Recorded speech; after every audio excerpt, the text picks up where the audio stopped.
Good morning. It's Friday, December 22nd, about 6 a.m. Central Time. Overnight, the precious metals are higher after yesterday's mixed session. You have February gold up $22 at $20.73. March silver up 17 cents at $24.75. March copper unchanged at $3.91. And January platinum up 4 at $9.75. So all the precious metals looking really constructive, and also copper holding at the top end of the range. We do have a big day coming out here today with this core PCE data. That's the Fed's preferred inflation gauge. It's expected at 0.2%, and it kind of comes in line with what the Fed's looking for on this annualized basis. So it has been trending down, and that reaffirms the possibility that the Fed will cut rates in the next year.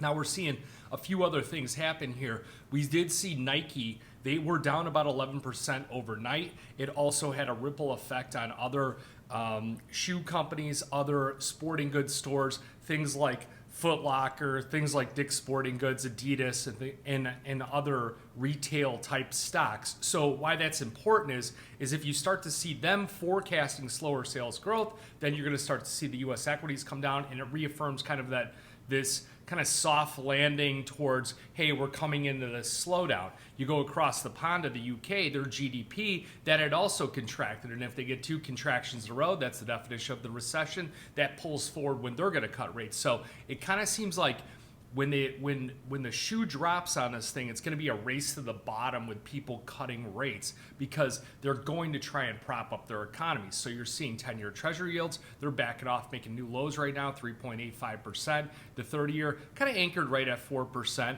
and the 2-year note just kind of down 1 at 4.27. So other news here, you do have crude oil futures continuing to just grind higher. All the grain markets, they're also a bit higher. And then we'll have a lot more data as things go on. You're going to have durable goods, personal spending. You also have new home sales. You have Michigan's final read on sentiment. So it's going to be a data-heavy day. And then after all the data comes out, I'd say probably around 10:30, you're going to see these markets really taper off. So if you got yourself in a good position, you want to trim some positions ahead of the holiday weekend here. That would be somewhat advisable, especially if you're overextended here, because it'll be a much thinner trading session next week. You expect to see some gyrations. Haven't looked at the data that comes out next week. Might not be too much, but then you go into the first of the year, you tend to see this euphoria, this position changing, things like that. People rebalance, etc. So markets tend to make some explosive moves